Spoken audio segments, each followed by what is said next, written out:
What if I told you that the most powerful women in biblical history have been systematically erased from the narrative you were taught? What if the Queen of Sheba was just the beginning of a story so profound that it would fundamentally change how you understand the role of women, particularly black women, in shaping the very foundations of faith itself? Here's what I know. While you were learning about biblical heroes in Sunday school, while pastors preach about the great men of God, something extraordinary was happening in plain sight.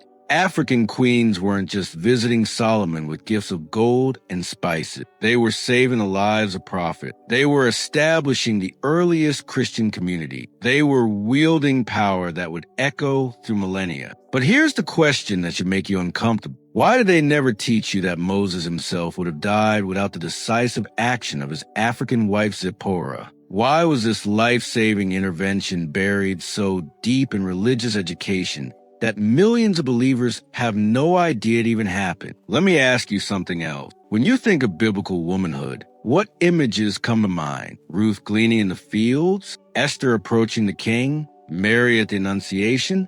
All powerful stories. Absolute. What if I told you that while these narratives were being preserved and celebrated, equally significant accounts of African women were being minimized, shortened, or explained away? Let me be very direct with you. After you watch this exploration, you will never read the book of Exodus the same way again. You will never see the story of early Christianity the same way. You will never look at biblical womanhood the same way. Because what I'm about to reveal isn't speculation or interpretation. It's documented in Scripture, verified by historical records, and confirmed by archaeological discoveries that have been sitting in plain sight for centuries. The truth is, there's a reason these stories were minimized. There's a reason certain verses were glossed over in seminary education. There's a reason why when people think of powerful biblical women, they remember the familiar names, but somehow forget the Ethiopian queens who shaped entire empires and the African wives who literally saved the bloodline through which redemption would come. This is not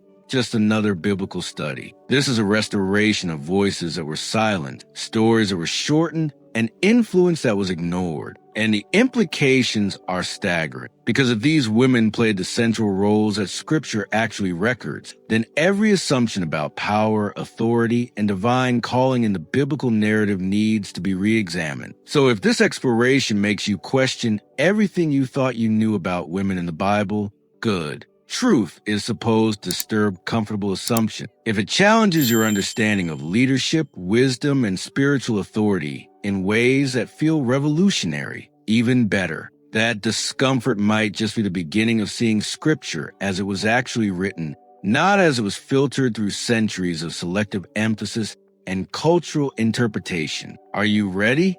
Because once you discover the full scope of what these women accomplished, Zipporah's life-saving wisdom that prevented Moses from dying before he could fulfill his calling, the political and spiritual influence of the Candace queens whose authority extended across continent, the theological depth of African female leadership in the early church, you cannot unknow it. And once you see how central these figures were to the biblical narrative, you'll understand why their stories had to be minimized for other narratives to seem complete. Let me take you into the world as it actually existed when these events unfolded, because understanding the historical and political context changes everything about how we read these accounts. We're not talking about isolated incidents or minor characters who happen to appear briefly in biblical narratives. We're exploring a documented pattern of African female leadership that spans from the earliest books of the Torah through the establishment of Christianity itself. These weren't exceptions to the rule.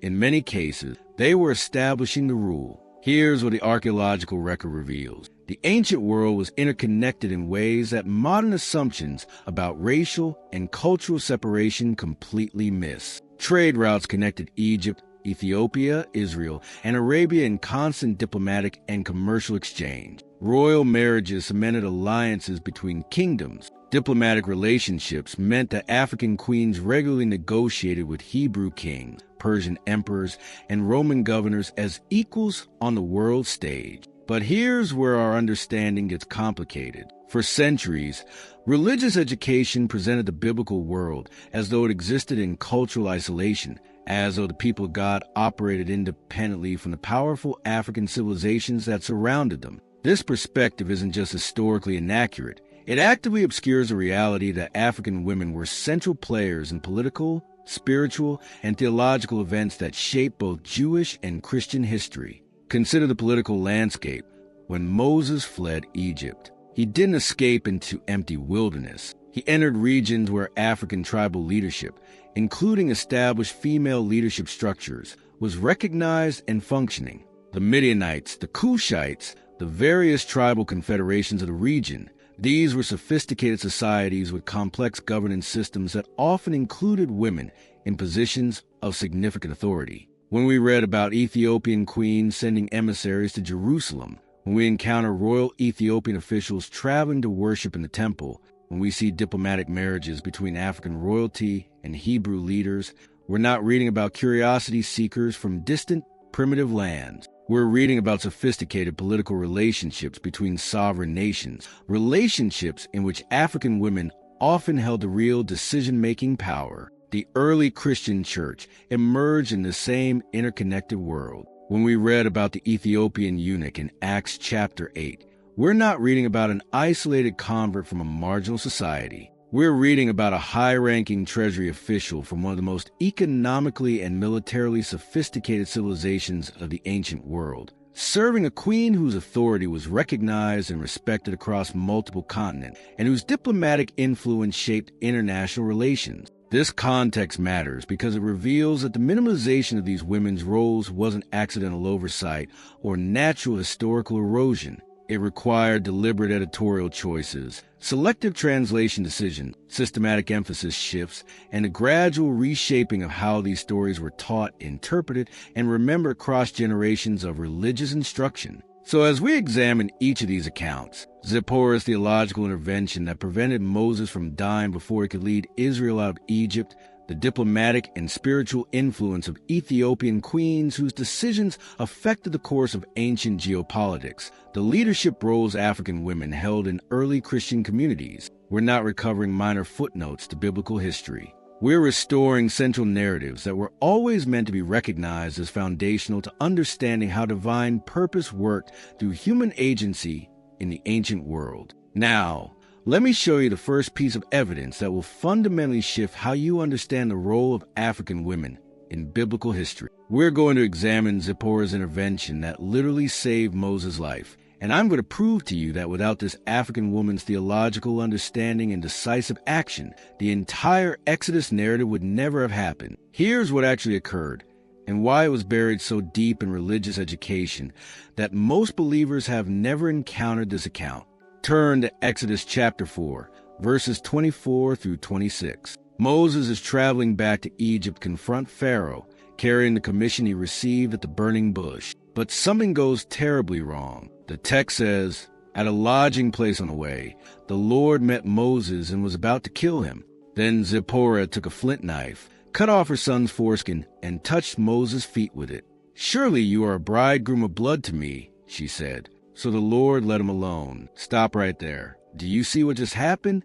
God himself was about to kill Moses, the man chosen to deliver Israel from Egypt, and Zipporah, his African wife from Midian, performed an emergency circumcision ritual that saved his life. But here's what makes this even more profound. Zipporah understood something about covenant theology that Moses apparently missed. Let me ask you this. How did an African woman from a nomadic tribe possess such deep theological insight about Hebrew covenant practices that she could perform the exact ritual needed to appease God's wrath? Why was her understanding of divine requirements more immediate and accurate than Moses' own? The Hebrew text reveals something extraordinary. When Zipporah says bridegroom of blood, she's using covenantal language that demonstrates sophisticated theological knowledge. She understood that circumcision wasn't just a cultural practice. It was a sign of the covenant that had to be fulfilled before Moses could fulfill his calling. Without this ritual completion, Moses couldn't represent God to Pharaoh because he hadn't fully entered into covenant relationship himself. But here's where it gets even more significant. Jewish tradition and textual analysis suggest that Moses had neglected to circumcise his son, possibly due to his years in exile or his marriage to Zipporah. Whatever the reason, this oversight nearly cost him his life and would have prevented the liberation of an entire nation. Zipporah's quick thinking and theological understanding literally saved both Moses and the future of Israel. Now think about this carefully. This isn't a minor detail or a cultural footnote. This is the moment when the deliverer of Israel was delivered by an African woman. Without Zipporah's intervention, there would be no Exodus, no Mount Sinai, no Ten Commandments, no Promised Land. The entire narrative of Jewish liberation depends on the wisdom and action of this African wife. Yet how many sermons have you heard about Zipporah's theological insight? How many Bible studies have focused on her understanding of covenant requirements? How many Sunday school lessons have taught children that an African woman saved Moses' life through her spiritual wisdom? The silence is deafening, and it's not accidental. Because if religious education had to acknowledge that Moses owed his life to African theological understanding, if it had to recognize that the liberation of Israel depended on African wisdom, then every assumption about cultural and spiritual hierarchy would collapse. But wait, there's more. Zipporah's intervention reveals something profound about the international nature of theological knowledge in the ancient world. The Midianites, Zipporah's people, were descendants of Abraham through his wife Keturah. They maintained Abrahamic covenant practices, even when the Hebrews living in Egypt had apparently lost touch with some of these requirements. This means that while the chosen people were forgetting their covenant obligations during their Egyptian sojourn, African descendants of Abraham were preserving and practicing theological traditions that would ultimately save the deliverer himself. Zipporah wasn't just Moses' wife. She was a keeper of covenantal knowledge that had been maintained in African communities when it was being lost elsewhere. The implications are staggering. African communities weren't just recipients of biblical revelation. They were preservers and protectors of it.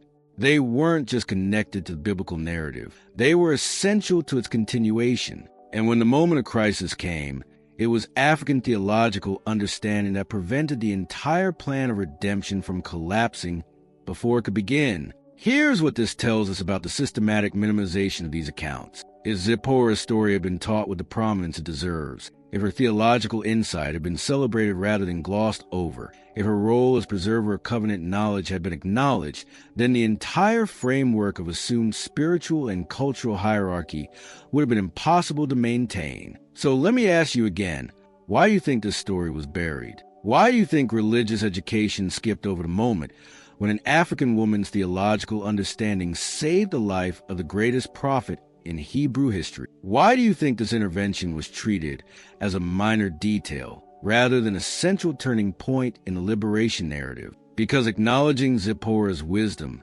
celebrating her intervention, and recognizing her theological sophistication would have made it impossible to argue that African people were spiritually inferior, culturally backward, or divinely cursed. Her story proved the opposite, that African communities were keepers of divine revelation, and that without their knowledge and action, the biblical narrative itself would have ended before it truly began. Now, let me take you deeper into something that will completely reshape how you understand the establishment of early Christianity. We're going to examine the Ethiopian queens known as Candace, or more accurately, Candate, and I'm going to prove to you that these African women weren't just peripheral figures in biblical history. They were central to the theological and political foundation of the early church. Here's what you need to understand first. Candace wasn't a personal name. It was a royal title like Pharaoh or Caesar. The Candate queens ruled the kingdom of Kush, modern-day Sudan,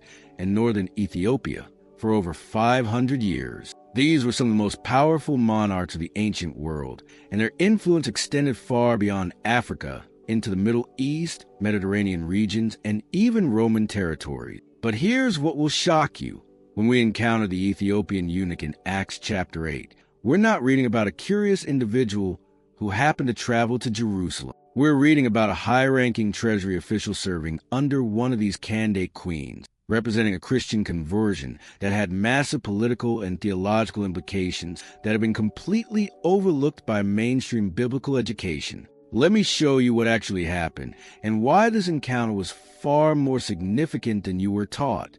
Acts 8 verse 27 tells us. So he started out, and on his way he met an Ethiopian eunuch, an important official in charge of all the treasury of the Candake, which means queen of the Ethiopian. Stop and think about this for a moment. This man wasn't just any Ethiopian. He was the chief financial officer of an entire kingdom. He controlled the treasury of a nation that was wealthy enough to trade with Rome, sophisticated enough to maintain diplomatic relationships across multiple continents, and powerful enough that Roman historians recorded their military capabilities with respect and sometimes fear. Now here's where it gets profound. This treasury official had traveled over 1,000 miles to Jerusalem to worship. That wasn't a casual journey. It was a major diplomatic and religious expedition that would have required royal approval, significant resources, and careful political calculation. The Candake queen who sent him wasn't just allowing personal religious exploration. She was making a statement about the relationship between Ethiopian royal authority and the Jewish God. But let me go deeper into why this matters so much. When Philip encounters this official reading Isaiah 53, he explains a passage about the suffering servant. When the Ethiopian declares, "See, here is water.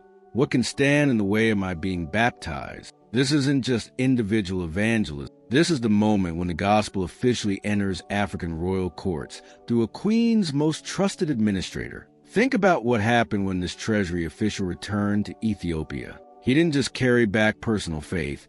He carried back royal authorization for Christian conversion. The Candake queen who had sent him to Jerusalem now received first-hand testimony about Jesus Christ through her most trusted advisor. This was Christianity entering African political power structures at the highest levels. Church tradition tells us exactly what happened next, and it's breathtaking. Ethiopia became one of the first officially Christian nations in the world, not through later missionary activity, not through colonial influence, but through royal conversion facilitated by a queen's decision to send her treasury official to seek God in Jerusalem. Here's what that means historically. While the Jerusalem church was still debating whether Gentiles could become Christian, while Peter was just beginning to understand that the gospel was for all nations, an African queen was already positioning her kingdom to embrace Christianity through official royal channels. But let me show you something even more remarkable about these Candake queens themselves.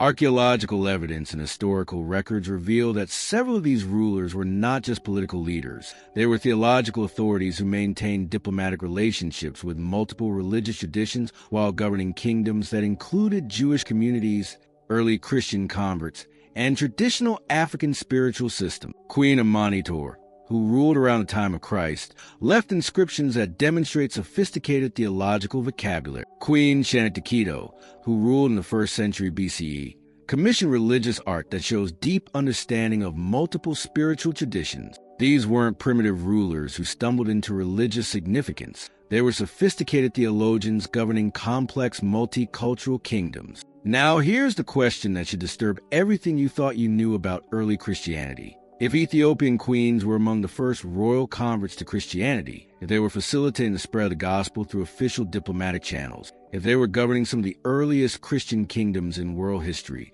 why were their stories minimized in church history? Let me tell you what actually happened. As Christianity became increasingly centered in Rome and later in European capital, the African origins of early Christian political power became inconvenient truths. It was easier to tell stories about Roman emperors eventually converting than to acknowledge that African queens had embraced Christianity first and were already governing Christian kingdoms, while European leaders were still persecuting believers. The systematic erasure becomes even more obvious when you realize that Ethiopian Christianity preserved biblical manuscripts, maintained theological schools, and produced scholarly commentary, while European Christianity was still developing its institutional structures. These African queens weren't just early converts. They were founders of educational and theological institutions that preserved Christian scholarship through centuries when it was being lost elsewhere. But here's what makes this erasure truly shocking. The Ethiopian Orthodox Church maintains that they have preserved the most complete biblical canon, including books that were removed from Western Christianity during various church councils. This means that the theological traditions established under these Candake queens may have maintained biblical materials that European Christianity lost or deliberately excluded. So when we read about the Ethiopian eunuch in Acts 8, we're not just reading about individual conversion. We're reading about the beginning of African Christian scholarship that would preserve and protect biblical knowledge while it was being compromised or lost in other regions. These African queens weren't just political converts. They were protectors of theological authenticity. Now, let me ask you the uncomfortable question. Why do you think these stories were buried? Why do you think religious education taught you about Roman emperors converting to Christianity, but never mentioned that African queens had already established Christian kingdom? Why do you think the role of these women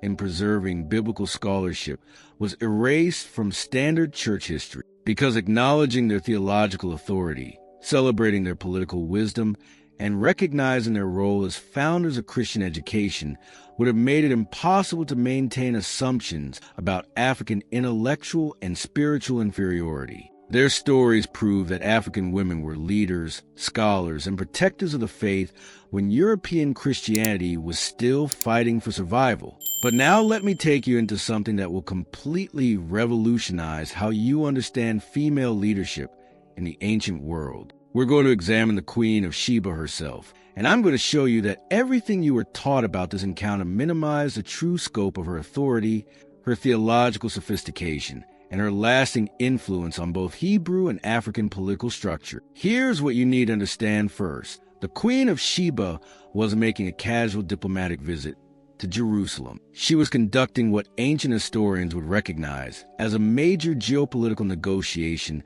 between two sovereign powers. 1 Kings chapter 10 records that she came to test Solomon with hard questions, but the Hebrew text reveals something far more significant than intellectual curiosity. The phrase hard questions translates from the Hebrew word cheat, which doesn't mean riddles or puzzles. It means complex theological and political challenges that would test not just Solomon's wisdom, but his authority to speak for the God of Israel on matters of international law, trade agreements, and diplomatic protocols. Now here's what will shock you about the scale of this encounter. 1 Kings 10 verse 2 records that she came with a very great retinue, with camels bearing spices, and very much gold and precious stone. But the Hebrew indicates this wasn't just a generous gift exchange. This was a demonstration of economic power designed to establish negotiating position between equals. Archaeological evidence suggests that the Queen of Sheba's kingdom controlled trade routes that connected Africa,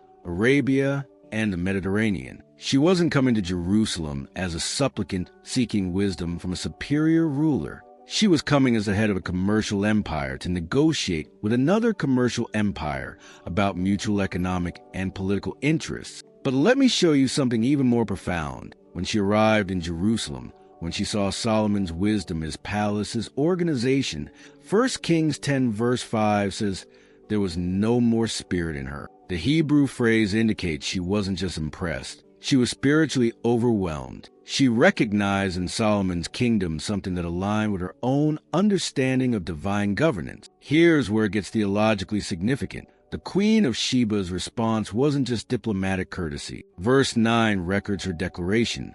Blessed be the Lord your God, who delighted in you and set you on the throne of Israel. Because the Lord loved Israel forever, he has made you king to execute justice and righteousness. Stop and think about what just happened. An African queen, ruling her own powerful kingdom, publicly acknowledged the God of Israel as the source of legitimate political authority. She didn't just admire Solomon's wisdom, she recognized the theological foundation of his governance and declared it legitimate according to divine standard. But here's what makes this encounter even more remarkable. She didn't convert to Hebrew religion or subordinate her kingdom to Israel. Instead, she established what ancient texts suggest was an ongoing diplomatic and commercial relationship based on mutual recognition of divine authority. This wasn't conquest or conversion.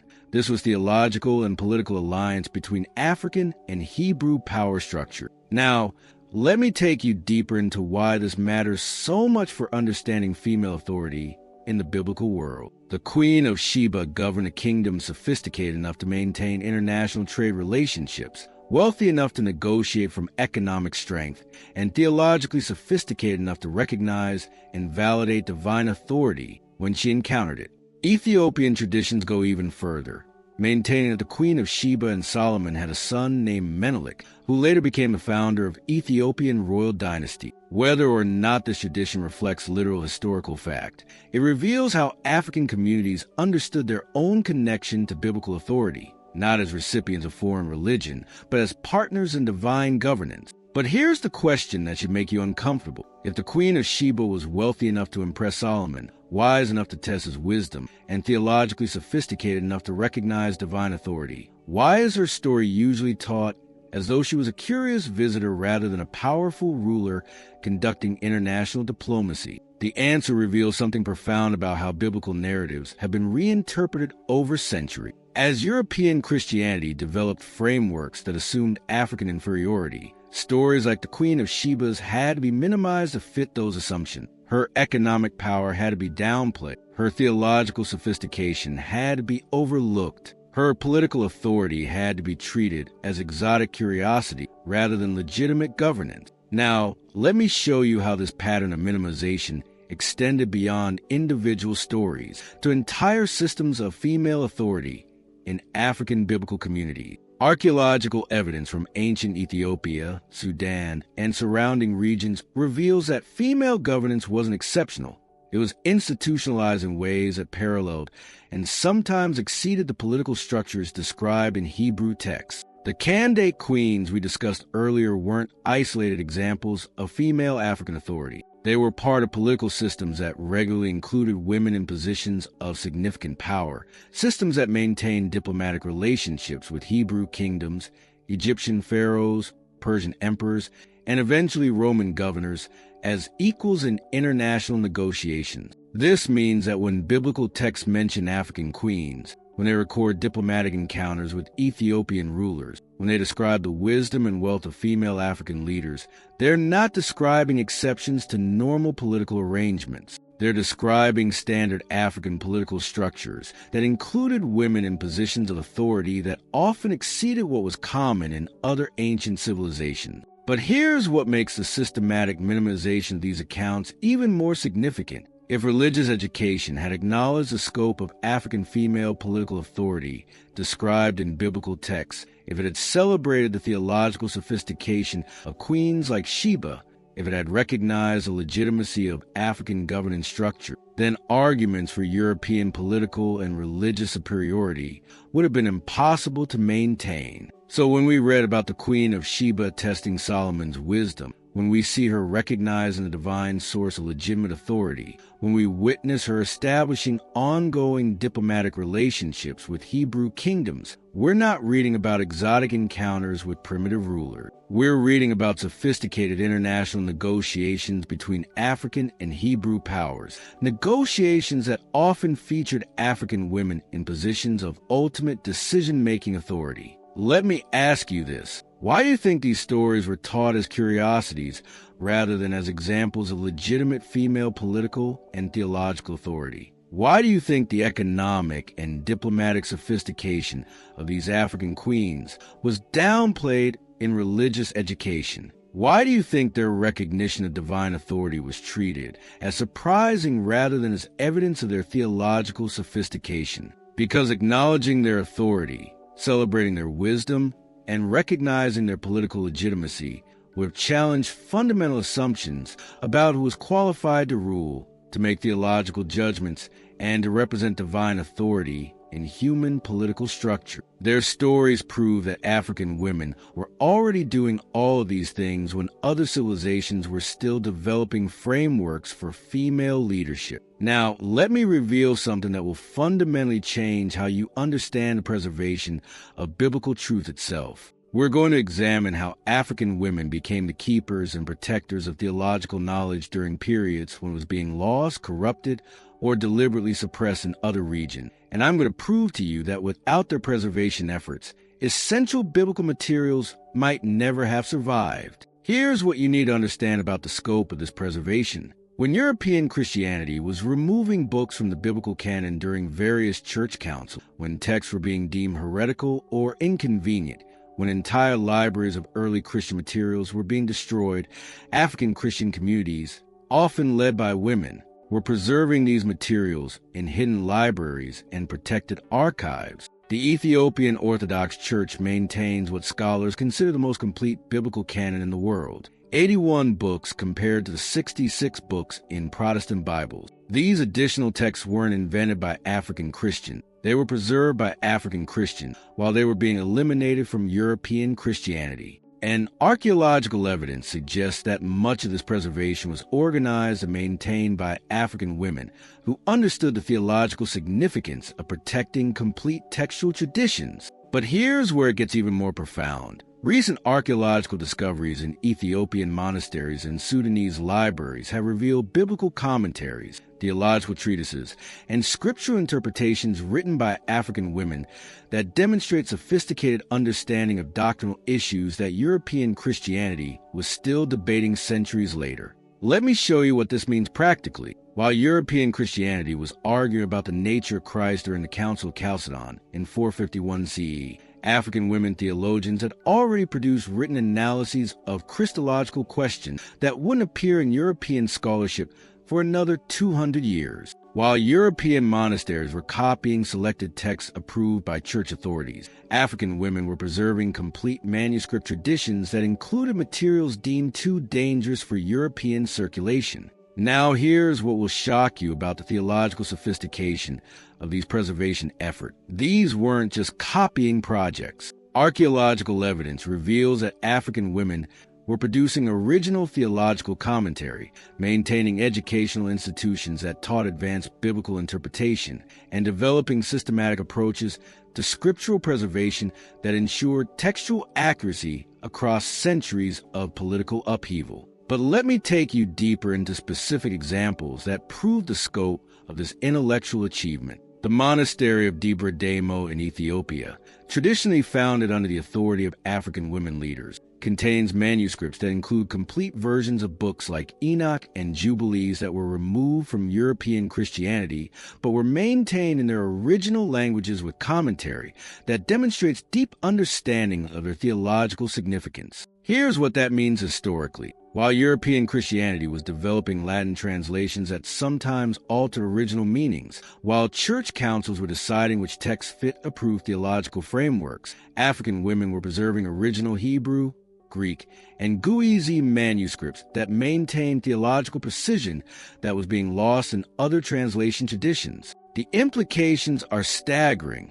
African women weren't just preserving biblical materials, they were preserving biblical accuracy. They weren't just maintaining religious traditions, they were protecting theological truth from political manipulation. They weren't just copying ancient texts, they were ensuring that future generations would have access to complete scriptural revelation rather than edited versions designed to support particular institutional authorities. But here's where this preservation becomes even more significant for understanding biblical authority. When the Dead Sea Scrolls were discovered in the 20th century, scholars were shocked to find that texts preserved in African libraries matched ancient Hebrew manuscripts with greater accuracy than many European translations. This proved that African preservation methods had maintained textual integrity that European scholarship had compromised. Now, let me show you how this preservation extended beyond just textual accuracy to theological education itself. Archaeological evidence from ancient African Christian centers reveals that women weren't just copying manuscripts. They were running educational institutions that taught advanced biblical interpretation to students who came from across the ancient world to study under African female theologians. Think about what this means. While European Christianity was restricting theological education to male clergy, while women were being excluded from formal biblical scholarship, African Christian communities were producing female theologians whose written works influenced theological development across multiple continents, and whose educational institutions were training scholars who would later shape Christian doctrine in regions far beyond Africa. But here's the question that should disturb everything you thought you knew about the development of Christian theology. If African women were producing sophisticated theological scholarship, if they were preserving complete biblical manuscripts, if they were running educational institutions that influenced international Christian development, why were their contributions erased from standard church history? Let me tell you what actually happened. As Christianity became increasingly centered in European capitals, as theological authority became concentrated in European institutions, as church hierarchy became dominated by European male leadership, the contributions of African women theologians became inconvenient truths that challenged assumptions about intellectual and spiritual authority. It was easier to claim that theological development happened primarily in Europe than to acknowledge that much of the foundational scholarship had been produced in Africa. It was simple to argue that biblical preservation was accomplished by European monasteries than to admit that African women had maintained more complete and accurate textual traditions. It was more convenient to center theological education in European universities than to recognize that African women had been training international scholars for centuries. So when we think about the preservation of biblical truth, when we consider the development of Christian theology, when we examine the history of biblical scholarship, we cannot ignore the reality that African women were central to all of these processes. They weren't just participants. They were leaders, innovators, and protectors of intellectual and spiritual traditions that shaped Christianity across multiple continents. Here's what this means for understanding biblical authority itself: the text you read, the theological frameworks you inherited, the interpreted traditions you learned.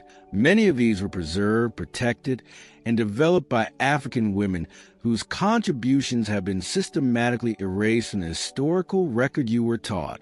Let me ask you this. Why do you think these contributions were minimized in theological education? Why do you think the role of African women in preserving biblical accuracy was erased from church history? Why do you think their theological scholarship was ignored in favor of later European development that were often less complete and less accurate? Because acknowledging their intellectual achievements, celebrating their theological contributions, and recognizing their role in preserving biblical truth would have made it impossible to maintain assumptions about African intellectual inferiority and European theological superiority. Their scholarship proves that African women were protecting and advancing Christian theology, while European Christianity was still developing its institutional frameworks. The truth is this: without the preservation efforts of African women, without their theological scholarship, without their educational institution, the Christianity that eventually spread throughout the world would have been significantly impoverished, textually incomplete, and theologically underdeveloped. They weren't just part of Christian history. They were protectors of Christian truth itself. Now let me speak directly to you about what all this evidence actually means for your understanding of identity, purpose, and spiritual authority. Because once you fully grasp the scope of what we just uncovered, once you understand that these aren't just historical accounts, but patterns of divine calling that continue today, everything changes about how you see yourself and your role in the world. Here's what I need you to understand. The systematic erasure of these African women's stories wasn't just about rewriting history. It was about redefining spiritual authority itself. It was about controlling who gets to speak for God, who gets to interpret scripture, who gets to claim divine calling, and who gets to lead spiritual communities. And that control was maintained by convincing entire populations that certain people were inherently less capable of carrying divine authority. But think about what you just discovered. Zipporah didn't just happen to save Moses' life. She understood covenant theology better than the man chosen to deliver Israel. The candidate queens didn't just accidentally establish Christian kingdoms. They recognized divine authority and positioned their nations to embrace it before European rulers even knew Christianity existed. The Queen of Sheba didn't just stumble into theological wisdom. She tested and validated Solomon's authority through sophisticated understanding of divine governance. African women scholars didn't just randomly preserve biblical texts. They protected theological truth with precision that exceeded European preservation methods. This isn't coincidence. This is an historical accident. This is a pattern of divine calling that reveals something profound about how spiritual authority actually operates in the world. And if you're a woman, if you're African, if you're someone who's been told that your voice doesn't matter in spiritual conversations, then understanding this pattern changes everything about your calling and your authority. Let me tell you what this means personally. You are not an accident. Your perspective is not peripheral. Your understanding is not secondary. Your calling is not inferior. You carry in your heritage a memory of women who saved prophets, established kingdoms, preserved truth, and shaped the very foundations of faith itself. That spiritual DNA doesn't disappear just because history books were rewritten or because religious institutions developed hierarchies that excluded certain voices. But here's where this gets even more personal and powerful. The same forces that tried to erase these women's contributions are still operating today. The same systems that minimize their authority are still functioning. The same assumptions about who gets to interpret scripture, who gets to speak with spiritual authority, who gets to lead faith communities. These assumptions are still being challenged by women whose understanding threatens comfortable hierarchy. And if you ever felt like your spiritual insights were dismissed, if you've ever been told that your interpretation of scripture wasn't valid, if you've ever been silenced when you try to share theological understanding that challenged established authority, then you're experiencing the same resistance that tried to erase Zipporah's wisdom, the same opposition that minimized the candidate queen's theological sophistication, the same forces that buried the contributions of African women, scholars. This means that reclaiming these stories isn't just about historical accuracy. It's about reclaiming spiritual authority that was never actually taken away, but was hidden from view to maintain systems of control. It's about understanding that your voice, your perspective, your theological insights might be exactly what faith communities need to hear, but have been taught to dismiss or ignore. Now, let me speak to everyone watching this, regardless of your background, because this restoration of truth affects all of us. If you've been part of religious systems that taught these minimized narratives, if you've accepted assumptions about spiritual hierarchy that were built on the erasure of these women's contribution, if you participated in silencing voices that carried the same wisdom these African women demonstrated, then understanding this history creates both opportunity and responsibility. The opportunity is to recognize that spiritual truth is bigger, more inclusive, and more powerful than the narrow frameworks you might have inherited. The responsibility is to make space for voices that have been silenced, to listen to perspectives that have been marginalized, to support the kind of theological exploration that these African women represented.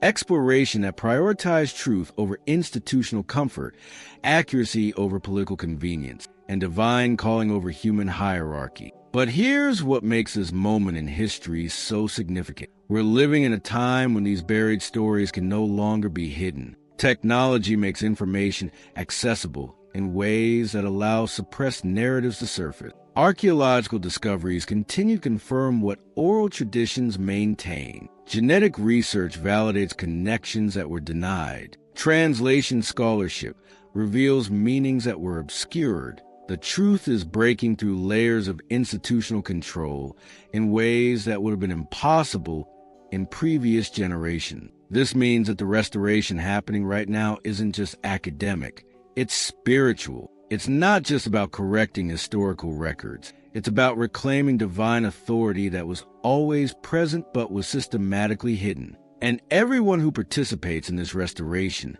everyone who chooses to amplify these voices rather than silence them, everyone who decides to learn rather than defend comfortable assumptions becomes part of a movement that's bigger than any individual institution or tradition. Let me be very direct about what this requires from you personally. You cannot remain passive after understanding this evidence. You cannot claim ignorance about the scope of what was hidden. You cannot pretend that the systems which erase these contributions aren't still operating in modified forms today. Once you know that African women saved the life of Moses, established the first Christian kingdom, and preserved biblical accuracy when European Christianity was compromising it, you have a responsibility to ensure that truth is shared rather than buried again. And if you're someone who has been silenced, marginalized, or told that your spiritual insights don't matter, then understanding the authority of these African women should fundamentally change how you see your own calling.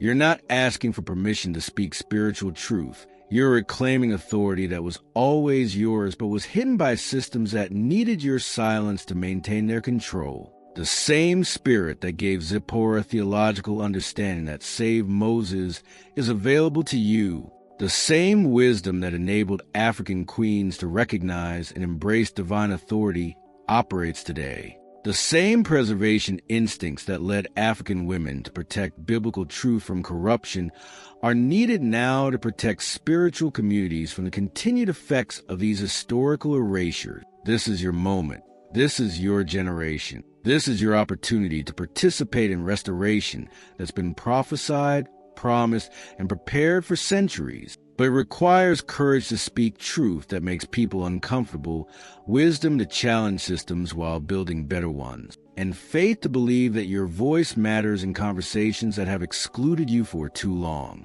The question is not whether you're qualified to carry this authority. These African women prove that divine calling transcends human qualification. The question is whether you'll have the courage to step into the calling that's already yours and use your voice to ensure that what was hidden is finally restored to its rightful place in our understanding of spiritual truth and divine authority. Because the truth is this: the same God who used African women to save prophets, establish kingdoms, and preserve theological accuracy is still calling women today to roles that will challenge comfortable assumptions, restore suppressed narratives, and ensure that spiritual communities reflect the fullness of divine calling rather than limited human hierarchy. And that calling includes you, whether you've recognized it yet or not. Now here's what I need you to do with this truth that has been revealed to you. Because understanding these stories is only the beginning.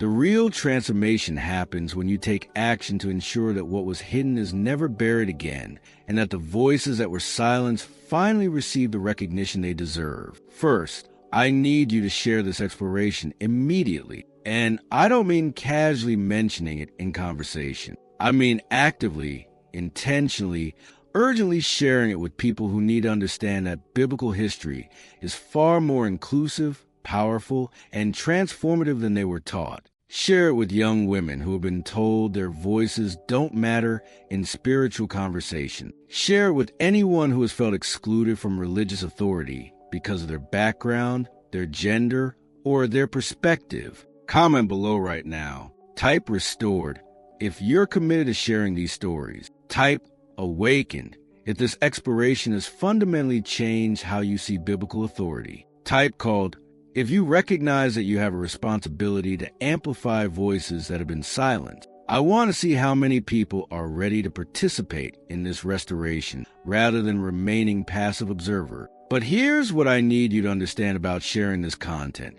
You're not just spreading information. You're participating in the continuation of the same preservation work that African women have been doing for centuries. When they had biblical manuscripts to protect them from destruction, when they maintained educational institutions despite political pressure, when they preserved theological accuracy, when others were compromising it, they were ensuring that future generations would have access to complete truth rather than edited version. Now it's your turn. When you share these stories, you're ensuring that another generation won't grow up believing the minimized narratives that we inherited. When you amplify these voices, you're making space for contemporary women whose theological insights are being dismissed by the same systems that buried Zipporah's wisdom. When you challenge assumptions about spiritual authority, you're continuing the work of restoration that these African queens and scholars began. Subscribe to this channel right now and turn on notifications because we're just getting started. I'm going to release a complete series examining every African woman mentioned in biblical texts. We're going to explore the theological scholarship that African women produced in early Christian centuries. We're going to trace the preservation methods they used to protect biblical accuracy. We're going to examine contemporary African women theologians whose work is continuing this tradition of protecting truth from institutional compromise. This is not entertainment. This is education that challenges system. This is restoration that threatens comfortable hierarchy. This is truth that empowers voices that have been systematically silenced. And every person who subscribes, who shares, who engages with this content is making a statement that spiritual authority belongs to everyone called by God, not just those approved by human institutions. Here's what you need to do in your personal study. Go back to your Bible and read these accounts with new understanding. When you read about Zipporah in Exodus 4, don't skip over her intervention. Study it as an example of theological wisdom that save the entire liberation narrative. When you encounter the Ethiopian eunuch in Acts 8, don't treat it as a curiosity. Recognize it as documentation of African royal engagement with early Christianity. When you read about the Queen of Sheba in 1 Kings 10, don't minimize her wisdom. Understand it as evidence of sophisticated African female leadership that recognized and validated divine authority. But don't stop with personal study. Use these discoveries in conversations with others. When someone makes assumptions about biblical authority that exclude certain voices, share what you've learned about African women's central roles. When someone suggests that spiritual leadership has always been limited to particular groups, remind them about Zipporah's theological understanding, the Kandake Queen's early embrace of Christianity, and the African women scholars who preserve biblical accuracy. Challenge your religious communities. Ask why these stories weren't included in standard biblical education. Question why female African theological contributions were minimized in church history. Demand that Sunday school curricula include accounts of Zipporah's life-saving intervention. Insist that discussions of early Christianity acknowledge the central role of Ethiopian queens. Push for recognition of African women's preservation of biblical manuscripts and theological scholarship. If you're in educational settings, academic environments, or positions where you can influence curricula, then you have even greater responsibility. Include these narratives in course material. Assign readings that explore African women's theological contribution. Design projects that require students to examine the systematic minimization of these voices. Create assignments that ask learners to consider how different biblical education would be if these stories had been taught with appropriate emphasis. Support contemporary African women theologians whose work is continuing this tradition. Read scholarship by African women biblical interpreters. Attend conferences where African women are presenting theological research. Purchase books that explore African women's contributions to Christian history. Follow social media accounts of African women who are doing biblical interpretation and theological scholarship. But here's what you absolutely must not do. You cannot claim this understanding and then remain silent when you encounter the same systems that erase these contributions. You cannot celebrate Zipporah's wisdom and then accept contemporary silencing of women's theological insights. You cannot admire the Kandake Queen's spiritual authority and then support institutional structures that exclude women from leadership. You cannot praise African women's preservation of biblical truth and then ignore contemporary African women's theological scholarship. This knowledge creates obligation. Understanding these stories makes you responsible for ensuring they're shared. Recognizing the authority of these African women means supporting the authority of women today whose voices carry similar wisdom but face similar resistance. Seeing the pattern of systematic erasure means actively working to prevent contemporary voices from being marginalized in the same ways. Here's your specific assignment for this week. Share this video with at least 3 people who need to understand that biblical authority is more inclusive than they were taught. Have at least one conversation about why these stories were minimized in traditional religious education. Research at least one contemporary African woman theologian and read something she has written. And reflect seriously on whether your own spiritual community creates space for the kind of theological contributions that these African women made, or whether it maintains structures that would silence similar voices today. Because the truth is this: these African women's stories weren't preserved throughout centuries of systematic erasure so that we could admire them as historical curiosities. They were preserved so that we could understand the breadth of divine calling, recognize the scope of spiritual authority, and ensure that contemporary voices carrying similar wisdom aren't silenced by the same forces that try to bury their contribution. The restoration is happening now. The question is whether you'll participate actively or remain passively on the sidelines, while others do the work of ensuring that truth is shared rather than hidden, that voices are amplified rather than silenced, and that spiritual communities reflect the fullness of divine calling rather than the limitations of human hierarchy. Let me leave you with this final truth that should fundamentally reshape how you understand your own spiritual authority and calling in the world. The same spirit that gave Zipporah theological understanding to save Moses' life is available to you today. The same wisdom that enabled African queens to recognize and embrace divine authority is accessible to you now. The same preservation instincts that led African women to protect biblical truth from corruption are needed in contemporary spiritual communities that face similar pressures to compromise accuracy for institutional convenience. These women's stories weren't preserved through centuries of systematic erasure by accident. They survive because the truth they represent is too powerful to be permanently buried, too important to be lost, and too necessary for contemporary restoration to remain hidden forever. You are not an accident in this moment of revelation. Your understanding of these accounts creates responsibility. Your recognition of these patterns demands response. Your participation in this restoration makes you part of a movement that's bigger than any individual institution or tradition, a movement that prioritizes divine calling over human hierarchy, spiritual truth over institutional control,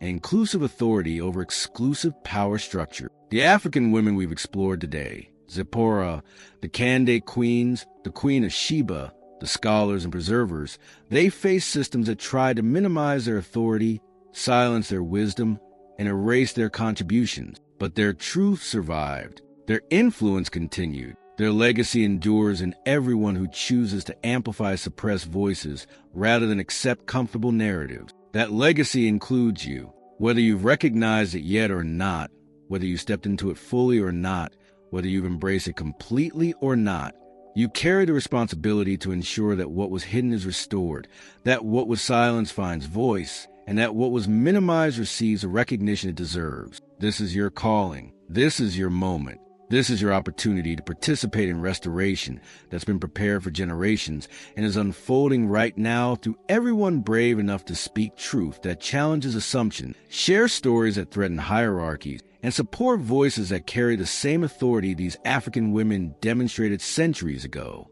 The truth has been revealed. The evidence has been presented. The pattern has been exposed. What you do with this understanding will determine whether this restoration continues through you or whether the silence that protected comfortable assumptions reclaims ground that has just been liberated. Choose wisely, act courageously, share boldly. The African queens and female prophets of the Bible are watching, and their legacy continues through everyone who refuses to let their truth be buried again.